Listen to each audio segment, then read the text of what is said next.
we got our reflection in here. So when we started to work on these, we wrap everything up. That's what this is. I had to peel it back so you can see the name on the side. But we've got it all down the side. We got it all down the side, on the sides. We've got it all protected out. We don't want anything getting on the siding. So this is your typical RV roof.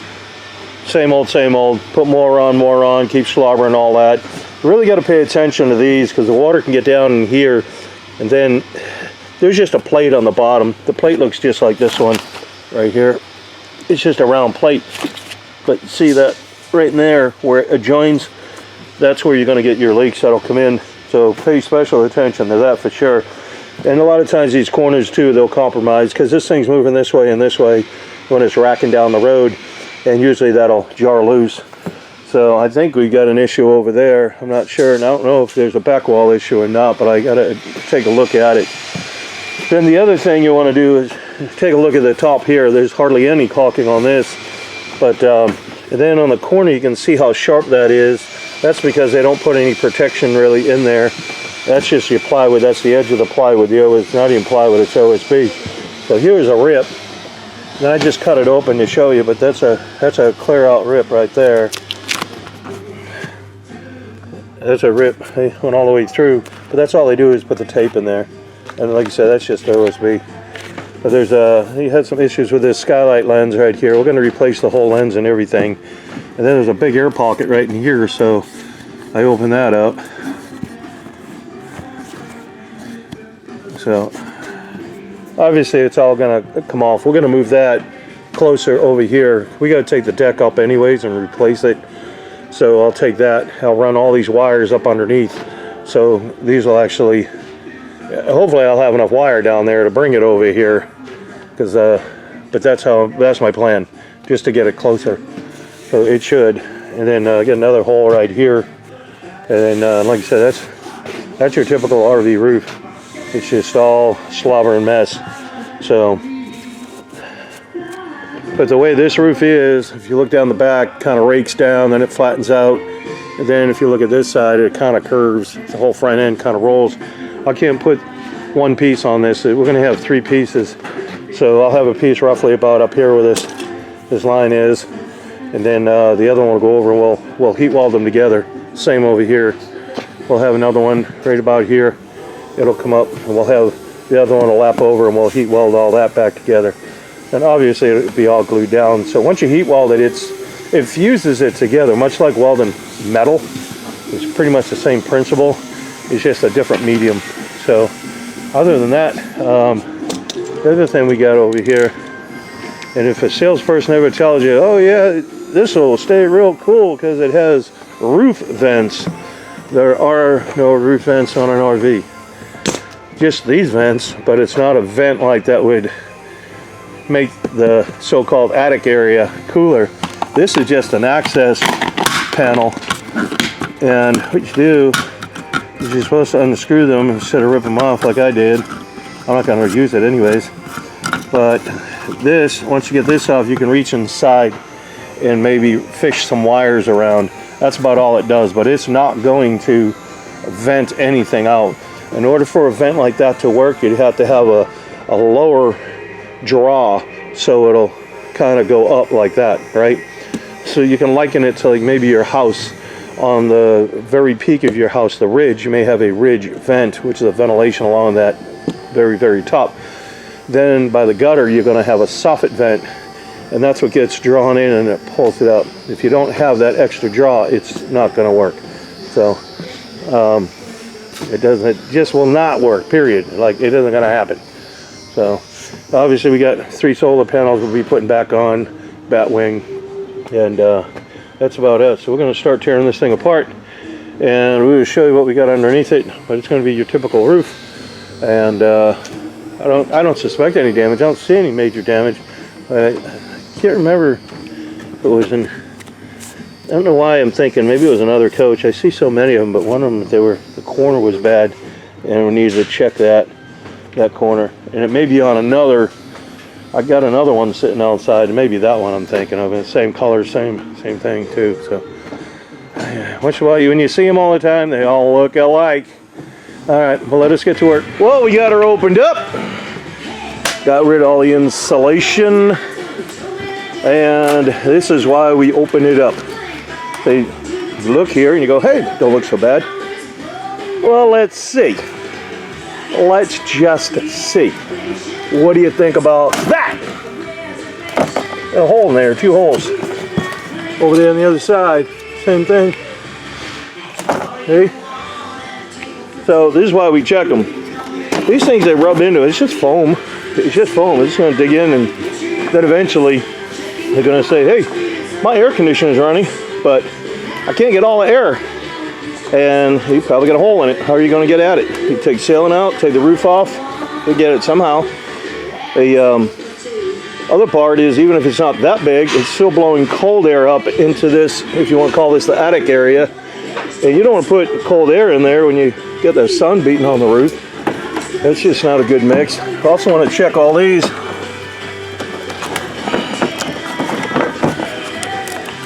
Okay, we're going to take that up.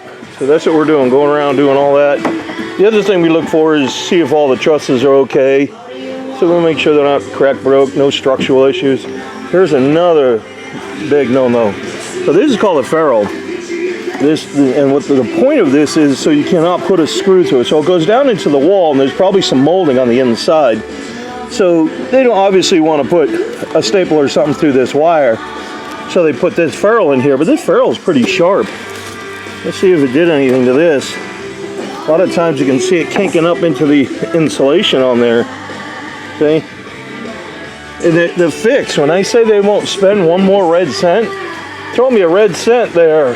Here's a red cent for you. And all they do, real simple.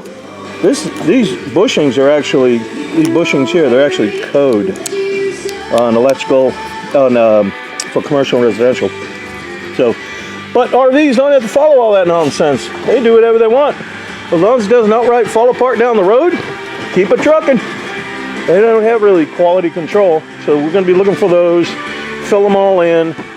What I don't want to have happen is if that wire was really, really compromised, and we'll say it's the last portion of it, that was it. And all it's really going to need is just probably one more bump before it's, no good. Rolls out of here and hits one more bump. And then he gets to wherever, goes to hook something up, flips a switch, it doesn't work. Who do you think he's going to call? He's going to call poor old Joe and go, hey, you put a screw through something. So that's the other reason we did it.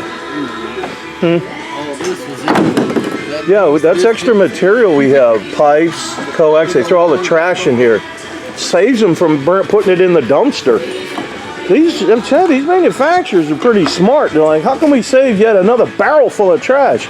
I know, leave it up in the coach. They'd never know. Wood trick pony. Look at this one here. So, how big that gap is? That's a pretty good gap. So, anyhow, we're gonna fix all that. So what we're doing for these wires is, it's just some scrap aluminum we have. We just put it on the corner and then we're just taping it there. It's all. It's that simple. But those should have been ran underneath it. But I'm not going to try to disconnect all of this to try to do that. To do that, I'd have to start slicing ductwork apart to get them underneath there. But as long as they're out of the way for the decking to get down, it's fine. So, but let's see.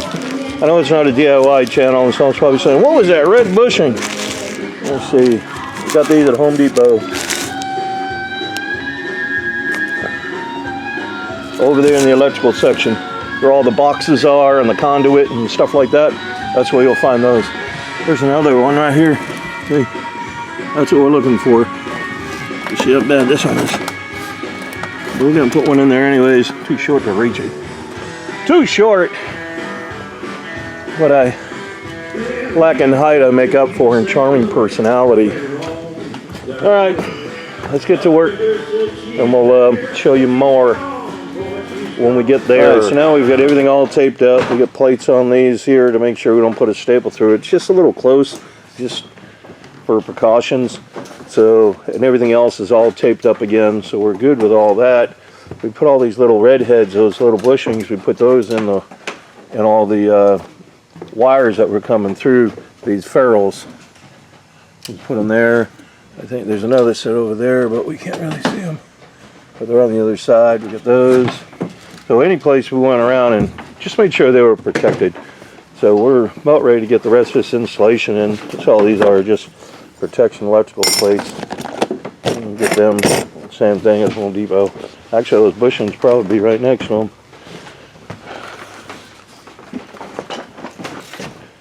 The installation looks better than some of the other ones that we've dealt with. Some of them only have 1.5. You want to get all that in there. And then I think that's, yeah, we got it in there too. That's what I was talking about. I can hardly see it the way it's all configured in there. But other than that, everything is, you got all these little plates. And we're about ready to put the insulation back, glue the decking down, and then fasten it down. All right, so we're getting some decking on here. Everything is glued and fastened down, glued and fastened down. We load her up. You can see a whole bunch of that glue right there. And then I got one more piece up here. So we got everything all corrected, but everything gets glued down. Just use subfloor adhesive, that's all you have to do. But it still needs to be glued down, and then we'll probably put a strip over this. This is a transition where you got radius going this way, and this slope doesn't match that slope. So that's gonna happen. So we'll put a strip over that, and then all these other ones, they look pretty tight. So we'll assess that. We'll put some metal edging on here to protect this bit here. Remember I was showing you all the little slits earlier? So that'll prevent that from happening. And this is a lot thicker membrane anyways that we're going to be putting on. So like I said, we're getting her done. And then we can start getting the roofing on. All right, we got the decking down. As you can see, glued all the shoulders down and fastened them down. And we got our protective strips right here, there. We got one in the back as well. So this is one piece we're going to put on, and then we get another one up there. We're going to try and see if we can get this all in one piece. I was thinking of putting 2 on here. Oh, there is 3. Yep. We got 1, 2, 3. Then we're going to heat weld it all together. So, but we're getting ready to plop her down. You can see the glue starting to get tacky. When it looks gold like that, it's ready to go. We do both sides. This is a contact cement. It's not coming up. It goes down, it's there. So unlike RV roofs where you see them already blowing up, and there's a couple of reasons. 1, not enough glue, and 2, the other reason is they're using OSB. OSB has a smooth side and it has a rough side. It is not smooth by design. When they manufacture that OSB, they press it with this massive plate. So they put all these chips on this plate, and then the plate just comes up and right presses it all together. But to make sure that the resins don't stick to the plate, they coat the plate with wax. So really, you have a wax side and you have a rough side. The wax side being the smooth side. So they put the glue on there. Well, obviously glue isn't going to stick to wax. Duh. They don't care. It'll stick for just a little bit until it obviously starts releasing, right? And people don't realize what caused it to release. A lot of people think the wind goes right over the coach and is kind of pressing down. It doesn't. It creates a vortex and it's actually pulling up. That's why when you do see them going down the road and they're all puffy, it's because the way the wind is hitting it, it creates a vortex to pull up. And that's why they rip apart. So we don't want to have any of that nonsense. We do it right, get it all glued. You know, and this is glue is really, really, like, honestly, it is extremely expensive. I think that 5-gallon bucket right there is just at $500. So, well, you know, we put on what we need. We don't chintz. You know, people come here for quality work, quality materials, and that's what we use. Everything is top shelf. We are done with our reflection. All set, ready to go. So there's our stamp. We like to put these on here so we can keep track of the coach, maybe the roof system when they come back for inspections, how old they are, if they're wearing properly, all that nonsense, right? So also, if the customer decided to sell the coach, you can say, hey, that roof was just put on December 23, you know, 2023. So yeah, it's still under warranty. So we do transferable warranties here. So everything you see, we had to fabricate on here. We heat welded everything, and I want to thank the customer before I forget that. Sometimes I get going and I forget, but I want to thank for bringing the coach in. we appreciate the work.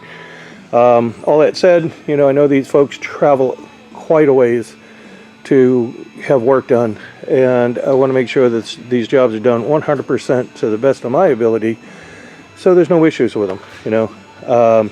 That's why we take the time. If you've watched my other videos, you know how I do all this type of work, and I want to make sure it's done just right, and I try to look for other issues that may come up as we're doing the job, whether it may be truss issues or whatever, you know what I'm talking about, wires, that type of thing. So we got all the, obviously everything all mounted on here. You can clearly see that. Got the solar put all back on there. And so on this ladder right here, we make these custom boots here, and those are loaded with a special sealer. So when these ladders move around, they're not going to leak. And they do move around when you're walking up and down them. So that's going to prevent this corner from rotting out. All that's on the bottom of this is just this same little circle base that they put there, and they put some screws in it, right? And then they slobber it with self-leveling, and typically that's going to be an issue where, again, these things move around a little bit. You're going to get water get down inside there, or it'll get down where the tube is. It's just known to have leaks in there. The air conditioner, we got a couple of stands in the back. That just gives it balance. So we make custom curves for all of these, and again, even for the antenna, got the same base, basically, essentially. But this would be your flashing, this would be your counter flashing. Everything's all built with counter flashing when I build them.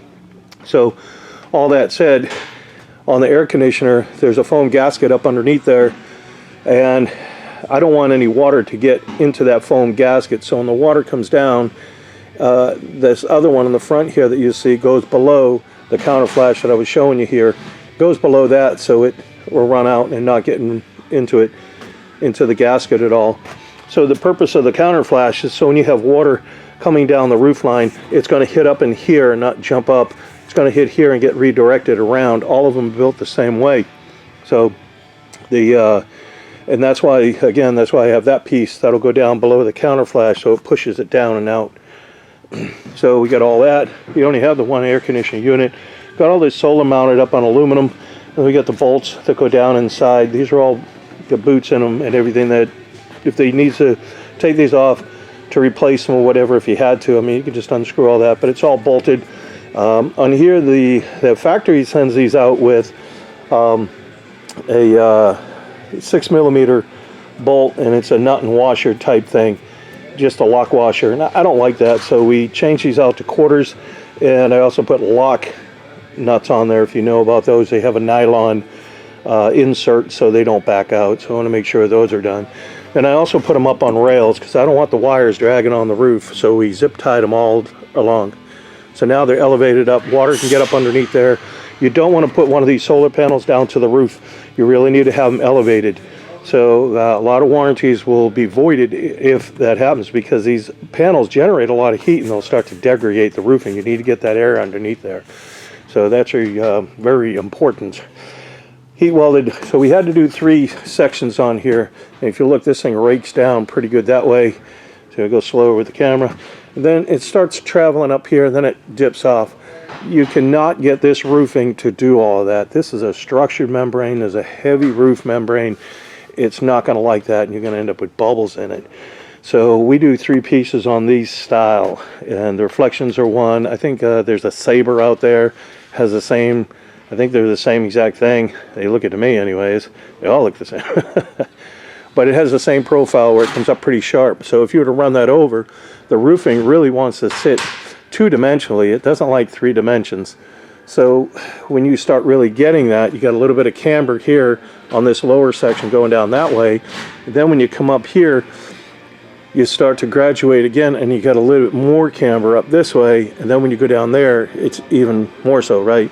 So all of that has a determining factor of how well the membrane will sit, and it just doesn't fare well. So what we do is we put a 4-inch weld on here. So we got that welded 4 inches, that welded 4 inches. So it's the same thing as all the curbs. Once it's welded, it's welded. It's like welding 2 pieces of steel together. So we've got the solar, that little solar mount we put up there as well. And I'll show you over here, walk around. What's good about all this scaffold, you can actually go around, and we also check the slide. So you can see how we ran all the wires, keep them all up off the roof line. That's the solar. connect right there. So you have, this is plumbing, this is not plumbing. This is an intake for the exhaust fan. So now, being as cold as it is, you're going to get some frost on this. And when you get frost on the top, you actually have it on the inside of this lens, right up on the inside. And what will happen is the sun will come up, it'll evaporate that off. But what's on the inside, that frost will start to condensate, and then it'll drool down on the inside, and it'll start getting either on the roof deck, or in this case, it could get into a curb. So we don't want either of that. So the best fix that I could figure was to do a solar fan. So now when the sun comes up, that fan's going to kick on, and it's going to pull air through this intake, and there's a ductwork in there. And now when you go inside, if you're in the shower, you'll see you have another lens. That's an inner lens, there's an outer lens. So you have that cavity right there. So all the air is going to get pulled, go up through the inner lens, come back down, and that'll stay on for as long as I guess it wants to work and the sun's out. I can't warranty that. I don't warranty skylights. I don't make these things. So to minimize this from cracking, and a lot of times you start putting these screws in here, you're going to risk these to split and to crack. The sun will get on this, especially in the summertime. The sun will get on it. Now it's starting to expand. Now you get a thunderstorm, and it'll kind of shock it. And when it shocks it, it'll start to get it to contract. And then it can cause these tiny little hair fractures in here. That's one way you can get them to crack. The other way, obviously, over tightening them. And the third way is just from manufacturing. When they start to make these molds, if there's any air pockets in the actual plastic, this Lexan, if there's any plastic in it at all, that could possibly cause, you know, a crack and a fracture in there with the temperature changes, meaning the sun sitting on it, thunderstorm, that type thing could cause it. So we don't warranty these. We warranty that the coach in itself will not leak. So if it fails, and you can check it because you're going to feel it here. You probably put a match under there or something to see if it's still working, obviously outside, and then you can tell. Now if this cap pops off, it will leak inside. It will leak inside. Take this plumbing cap, put it on here. The way these are designed, these plumbing caps or these plumbing boots, is that even if you take these caps off, either one of these, the water's just going down into the holding tank, so it's not going to be a big deal. Unlike the way they do them in the RV industry, is they put these plumbing base on here, and it can leak down inside there, and it'll get into the roof deck. This isn't like this. This is all sealed, so it's not going to happen. But if this is, because like I said, there's just that ductwork in there, so it will definitely leak in there, so be mindful of that. We also put up underneath here, I have a piece of perforated foam. It's like a gutter filter, and we shove that in there because I don't want any bees or anything or insects to get in there and make a nest or something in there, so we put that in there. So all along the perimeter, we went along with 2 strikes of caulking. The gutter in itself is glued on, so we glued that on. Once that gutter is glued on, then the caulking the adhesive caulk that we use, it'll start to bleed up, and we strike it down. And then once we strike it down, we go over it with 1 strike. When that cures, we go over it yet again with another strike. So we do all that extra striking on there because there's air in the product. So if you've ever operated a caulking gun and you start squeezing the trigger and you'll hear it pop and crackle, that means you just injected an air bubble. Well, these coaches rack, they flex, and they twist a lot. That being said, I don't want an air pocket to breach and then become a leak.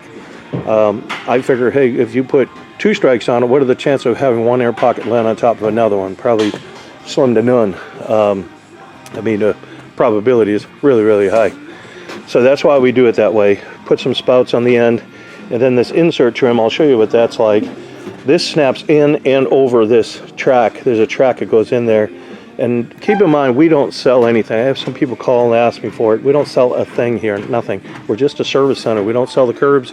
We don't sell the roofing. We don't sell anything. So the roofing itself, the material is a 60 mil commercial grade TPO. TPO stands for thermoplastic.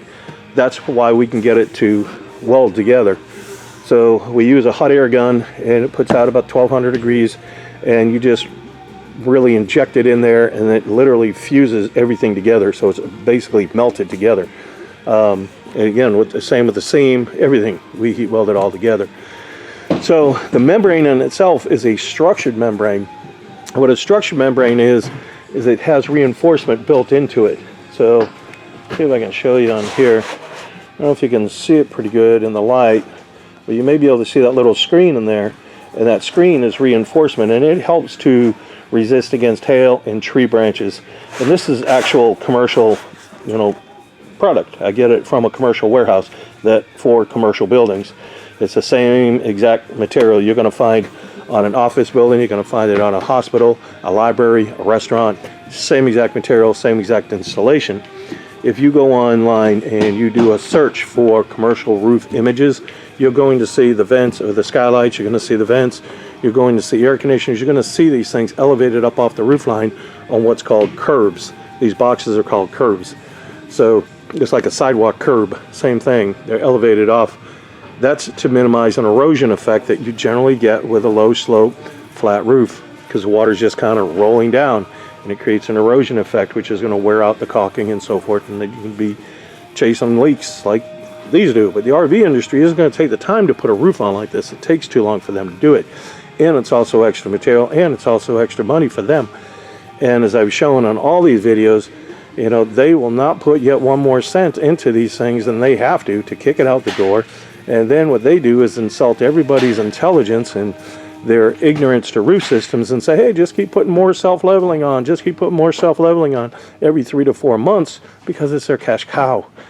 You figure how many coaches and campers are out there that have to get reapplied every 3 to 4 months. Why would and even if you had to apply it one time, why do you have to keep applying it 3 to 4 times a year? That's crazy. Obviously the product doesn't work. So if it worked, it would not be doing that. The technology in caulkings and in sealants and so forth is pretty well advanced nowadays, that there should be no reason why caulking is failing, but it's their cash cow, and they don't tell you that. So again, that's what they want to do, is just exploit people's ignorance to roof systems. So the roofing itself, this is all our information. So if we don't quote on social media, so if you have any questions, you can reach out to us at the telephone number, or you can go to our website here. Either way, you can reach out to us, but we offer the tan, the white, and the gray on the roof systems. And if you want a sample like this, I'll send one out to you. You can take a look at it, and you can feel the difference on it. I'll even send I have some remnants that we've torn off of roofs. I'll show you that as well. So the maintenance part of this roof is real simple. You don't have to coat it. You don't have to do anything to it. All you have to do is just wash it a couple of times a year. If you really wanted to, you can pressure wash it, or you can bring it to a truck wash and say, hey, get up there and wash the roof of this thing. It's not going to hurt it. You're going to use a fan tip on these. You're not going to use a pencil tip. And somebody who's operating a pressure washer should probably understand the difference of that you're just trying to wash it down and not pierce through it, right? So our warranty, now again, this being a 20-year roof system, commercial roofs start off at 45 mil, so we even upgraded that to 60, so that's even a little thicker. And the warranty on this is 20 years, and that's saying that the material, the actual material right here, this roofing material right here is not going to degrade for 20 years. You'll get 20 years of life out of it. And on an RV, I'm sure you're going to get more than that. But my point is, that's all they warranty. All warranties are the same way on an RV. There's no warranty on labor, on the material, because they don't know who's installing it. So that said, we offer a courtesy warranty. We want to see the coach come back in about 60 days for an initial inspection. And then after that, you come back once a year. The inspections are free, and we just take a look at your coach. So keep that in mind. If you're going to come down here, we can show folks how to do an inspection. We usually do when they come pick up their coach. But at the same time, we still want to see it. We want to see it. Again, we leave them with a care package in case a tree branch hits the roof and they got to patch it. And then if they need it permanently patched, we can do that for them, and we'll do it free. If you bring it in and say, hey, I got a tree branch that hit here or whatever, we'll patch it for you. We have no problem with that. So, we're trying to do the best we can to you know, give you the best warranty possibly. It's the best one that's out in the market anyways. No one else does what we do. They don't offer free inspections, and they also don't offer transferable warranties. There's not one company out there that offers a transferable warranty on these roof systems like this. I would not do a spray-on roof. I've heard that they may have a warranty that's possibly transferable, but that's a spray-on coating. That's not a roof membrane. If that system worked that well, my background is commercial roofs. That's my background, general contractor by trade. I've had machines. No, I've had a lot of machines, and they're expensive. They're upwards of $30,000 for certain machines and sprayers. I'd just go buy the machine if I thought it worked. But I need to see what's underneath this coach. I need to see what's underneath this roof. And if you notice, like a lot of them, again, if you're watching some of my videos, how many things we recognize, how many things we uncover that we want to fix before we put a roof on. One big factor is the ductwork. You're not going to know how good or bad your ductwork is until you open it up. And now you put a roof down on it, and the ductwork, the tape has failed, and now you got cold air blowing up in the so-called attic area. And that's not a good mix. If you got a hot roof and you got cold air blowing in there, you're going to have a moisture issue for sure. You still got to fix it. How are you going to fix that? You're going to have to either take the ceiling out or the roof off. One of the two, but somehow something's got to come out for you to access it to be able to fix it, right? Those are the things you want to address before you put a roof down. You just don't willy-nilly just say, hey, there's too much work to do. And you don't want to waste that money. That's why we take the time to do it this way. Pound for pound, dollar for dollar, this is the best system you're going to get. If there was a better one that worked well and it was cost effective, I'd probably move to it. So all that said, I think I was going to show you the insert trim. That's what I was going to show you. And then on some of them, I like to put a gutter on there. A lot, and on the back, I really like to. But on this one, I couldn't because of the way the light is, how close it is. That gutter would be down too low, and it would interfere with the gutter. So I couldn't get a gutter on this side.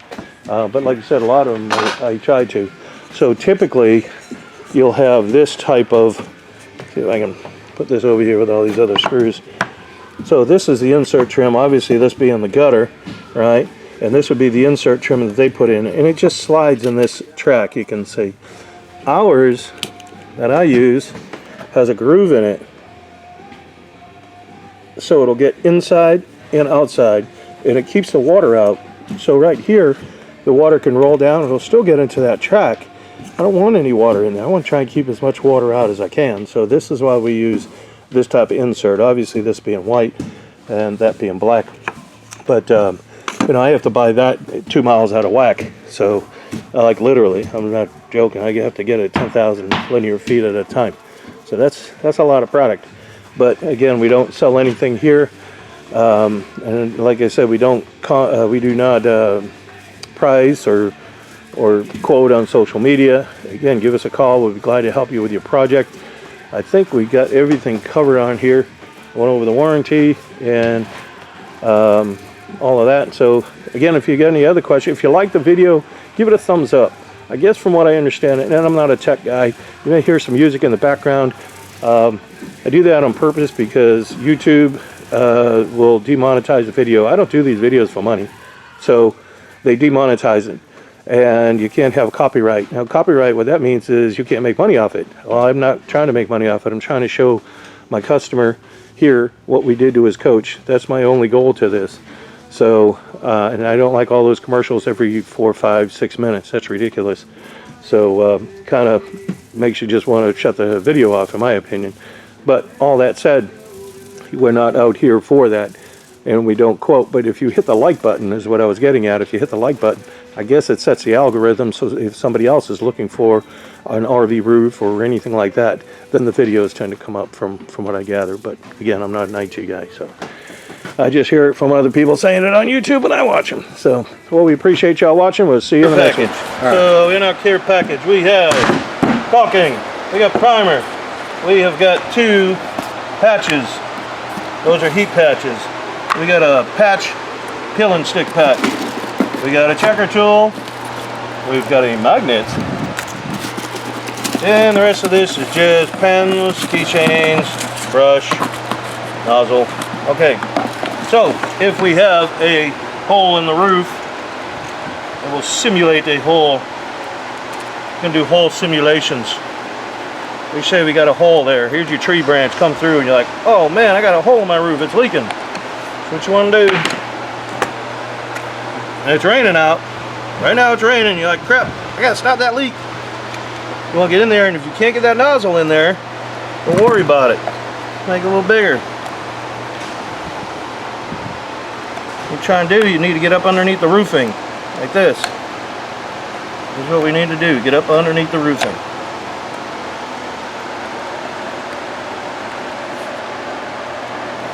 Then you're going to take and you're going to put this up inside there, and you're going to squeeze, squeeze, squeeze, squeeze. Hopefully this thing is plugged up. There it goes.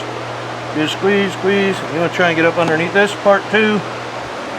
Squeeze up underneath there. Put some more underneath there. Well, we are getting this thing all boogered up. Then what we're going to do, you're going to push it together. See how it oozes out? That's sealed. You're done. This is a moisture cured product. So what? It's a hot mess. Looks terrible. Who cares? Keep the water out. So now, the next day, we're going to go up there, and that's going to be cured looking like that. So we're going to take a knife, and you just shave it down. Just shave it down with a knife. I'm just going to obviously wipe this off. Now you say, hey, I want something a little better than that. So what we're going to do is get some cleaner. This is a terrible rag. You got another one. You got one on you? Oh, get a rag, get a rag, get a rag, get a rag, get a rag.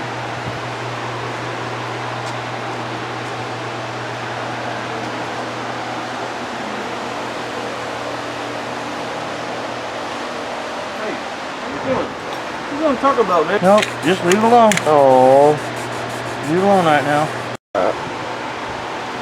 We're recording now? Are we on? Yes, sir. Okay. Alright, so now we cleaned it off with a knife. I just washed that off because it's still wet. Take that off. So now we got a patch. This is a peel and stick patch.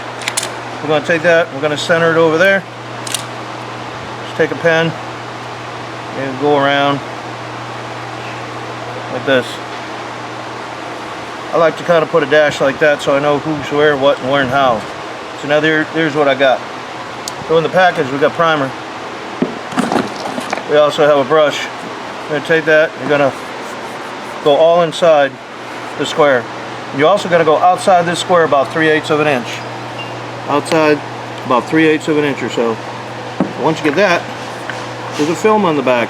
You peel the film, now you know which side you are, see, because there's your marks. And you peel that film back. Get the fat fingers in there to get the film off of this thing.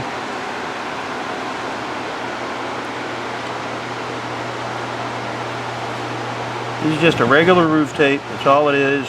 We put them in all the care packages. Get that daggone thing off of there. Probably need some fingernails. Probably help. Come on.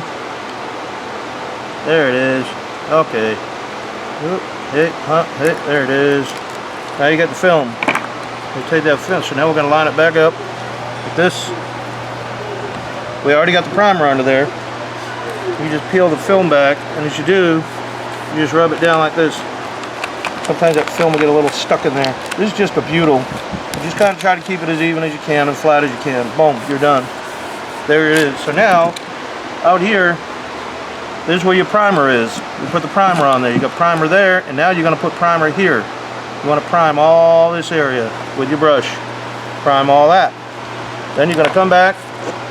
Once you get it all primed, then you're going to put a little bit of caulking on it, just like this.